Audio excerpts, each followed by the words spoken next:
Shalom sidang Jumat yang diberkati oleh Tuhan. Bertemu kembali dalam renungan harian pada hari ini. Mari kita tetap semangat di dalam mendengarkannya dan dalam bersekutu di hadapan Tuhan, supaya iman kita semakin bertumbuh. Saat ini kita mau memuji Tuhan. Kita menaikkan pujian kita katakan saat ku renungkan. Saat ku renungkan hidup bersamamu, seringkali ku melupakanmu.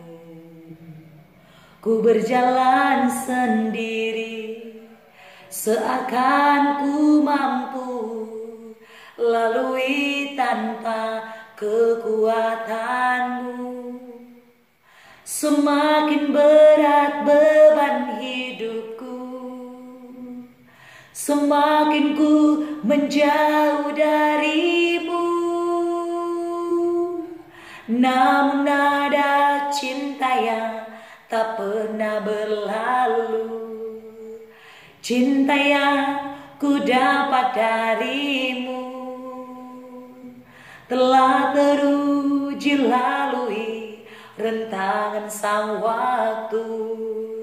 Kau mati bagiku, berkorban untuk diriku. Puji Tuhan, sidang jemaat yang diberkati oleh Tuhan. Kita kembali mendengarkan renungan firman Tuhan di dalam 2 Samuel pasal 11 ayat 14 sampai ayat yang ke-27. Saya akan membacakan bagi kita semua. Paginya Daud menulis surat kepada Yoab dan mengirimkannya dengan perantaraan Uria. Ditulisnya dalam surat itu demikian: tempatkanlah Uria di barisan depan dalam pertempuran yang paling hebat. Kemudian kamu mengundurkan diri daripadanya supaya ia terbunuh mati. Pada waktu Yoab mengepung kota Raba, ia menyuruh Uria pergi ke tempat yang diketahuinya ada lawan yang gagah perkasa. Ketika orang-orang kota itu keluar menyerang dan berperang melawan Yoab, maka gugurlah beberapa orang dari tentara dari anak buah Daud. Juga Uria orang Het itu mati. Kemudian Yoab menyuruh orang memberitahukan kepada Daud jalannya pertempuran itu. Ia memerintahkan kepada suruhan itu demikian: jika engkau sudah selesai menggambarkan jalannya pertempuran itu kepada raja, dan jikalau raja menjadi geram dan berkata kepadamu, mengapa kamu demikian dekat ke kota itu untuk berperang? Tidakkah kamu tahu bahwa orang akan memanah dari atas tembok? Siapakah yang menewaskan Abimelek bin Yerubeset? Bukankah seorang perempuan menimpakan batu kilangan kepadanya dari atas tembok sehingga ia mati di Tebes? Mengapa kamu demikian dekat ke tembok itu? Maka haruslah engkau berkata, juga hambamu Uria orang Het itu sudah mati. Lalu pergilah suruhan itu, dan sesampainya ia memberitahukan kepada Daud segala yang diperintahkan Yoab kepadanya. Suruhan itu berkata kepada Daud, orang-orang itu lebih kuat daripada kami dan keluar menyerang kami di padang. Tetapi kami mendesak mereka kembali sampai ke lubang pintu gerbang. Pada waktu itu pemanah-pemanah menembak kepada hamba-hambamu dari atas tembok, sehingga beberapa dari hamba raja mati. Juga hamba Uria orang yang itu sudah mati. Kemudian berkatalah Daud kepada suruhan itu, beginilah kau katakan kepada Yoab, janganlah sebal hatimu karena perkara ini, sebab sudah biasa pedang makan orang ini atau orang itu. Sebab itu perhebatlah seranganmu terhadap kota itu dan runtuhkanlah itu. Demikianlah kau harus kuatkan hatinya. Ketika didengar istri Uria bahwa Uria suaminya sudah mati, maka merataplah ia karena kematian suaminya itu. Setelah lewat waktu berkabung, maka Daud menyuruh membawa perempuan itu ke rumahnya. Perempuan itu menjadi istrinya dan melahirkan seorang anak laki-laki baginya. Tetapi hal yang telah dilakukan Daud itu adalah jahat di mata Tuhan. Puji Tuhan, sidang jemaat Tuhan.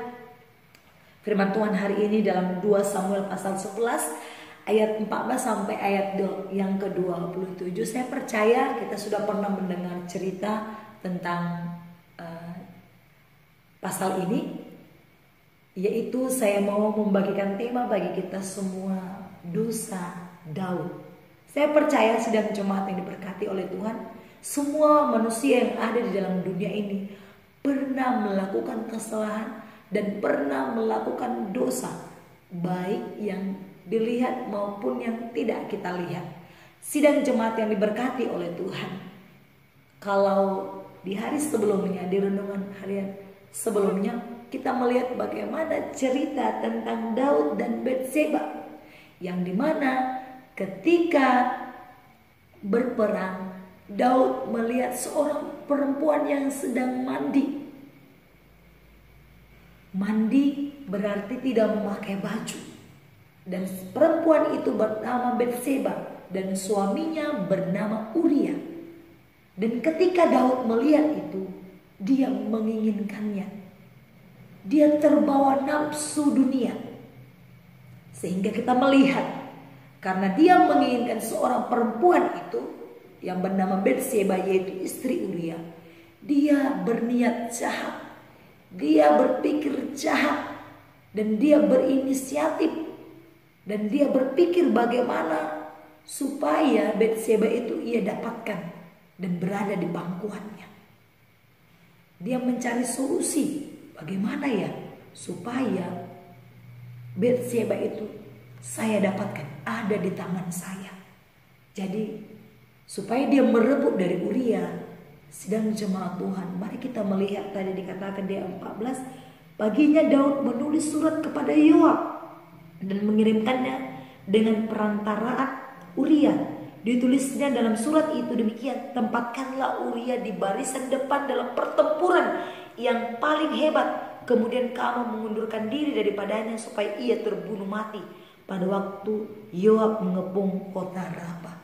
Jadi sidang jemaat Tuhan, siasat dan hal yang pertama yang dilakukan oleh Daud, karena nafsunya sudah terlalu tinggi, karena hatinya dan pikirannya sudah dirasuki oleh dunia, maka dia berpikir bagaimana supaya Batseba dia dapatkan. Dia berpikir suaminya Uria, yaitu suami dari Batseba, dia mengirimkan sebuah surat supaya ketika pertempuran, ketika peperangan terjadi, maka dikatakan suami Batseba, yaitu yang bernama Uria, dia mengirimkan surat supaya ketika di dalam pertempuran ditaruh di paling barisan paling depan.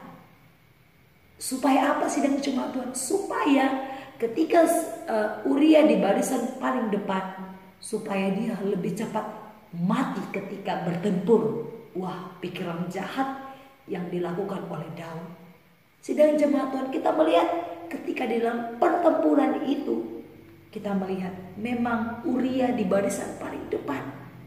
Kita melihat ketika pertempuran di Rabah itu terjadi, maka Uria tewas atau meninggal. Sehingga ketika Uria sudah meninggal, Daud sangat bersuka cita. Karena apa?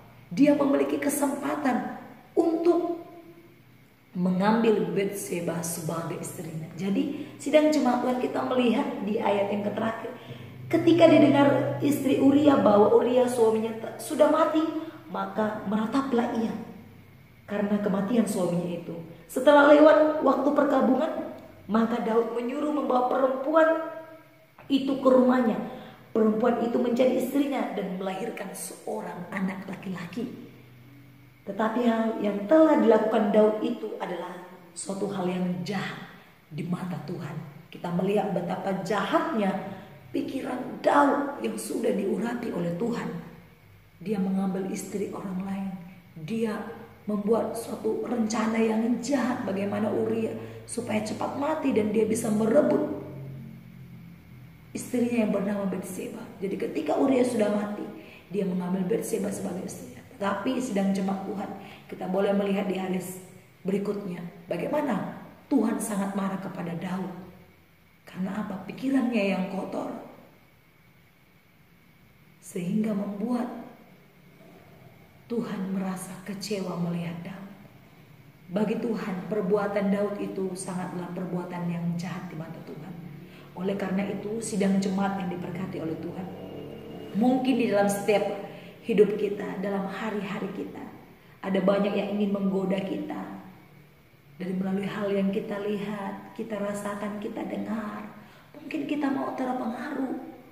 Sidang jemaat Tuhan, kita harus mengingat bahwa kita harus bisa menahan godaan-godaan dari dunia ini.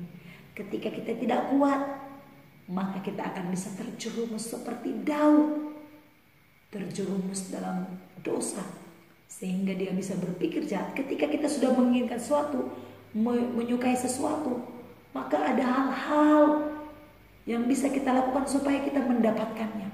Sama seperti hal ketika kita, mungkin seorang perempuan menyukai sebuah tas, dia akan berusaha, mungkin dia akan berusaha menabung, bahkan mengirit makanannya supaya dia bisa membeli tas. Dan seperti itu juga, ketika kita menginginkan sesuatu, apa yang kita lakukan? Apakah kita berbuat dosa? Apakah kita berbuat yang benar di hadapan Tuhan? Oleh karena itu, sidang jemaat Tuhan, mari kita berpikir jernih dan tahu memilah-milah. Ketika kita melihat itu dosa atau membuat kita jauh daripada Tuhan, kita harus jauhkan itu. Oleh karena itu, sidang jemaat yang diberkati oleh Tuhan, renungan harian ini mengingatkan kita supaya kita boleh menjaga mata kita, hati kita, pikiran kita, supaya tetap terarah kepada Kristus. Saya percaya kita manusia, sebagai manusia adalah manusia yang terbatas, manusia yang lemah. Mungkin dalam keseharian kita tidak bisa sempurna. Oleh karena itu, supaya kita bisa menjalani hari-hari kita dengan positif dan bersama Tuhan, mari kita merenungkan firman Tuhan dan berteman dengan orang-orang yang positif, dengan orang-orang yang senantiasa mendukung kita ke jalan yang benar. Puji Tuhan, demikian firman Tuhan. Mari kita berdoa. Terima kasih Bapa yang baik, kami sudah selesai mendengarkan firman Tuhan yang mengajarkan kami Tuhan, supaya kami boleh menjaga mata, hati dan pikiran kami, supaya tetap terarah kepada Kristus, sehingga kami tidak jatuh ke dalam dosa. Terima kasih Bapa, terpujilah Engkau di atas segalanya. Di dalam nama Yesus Kristus, berkati seluruh sidang jemaat Tuhan. Haleluya, amin. Shalom, Tuhan Yesus memberkati. Ada cinta yang tak pernah berlalu, tak pernah berlalu.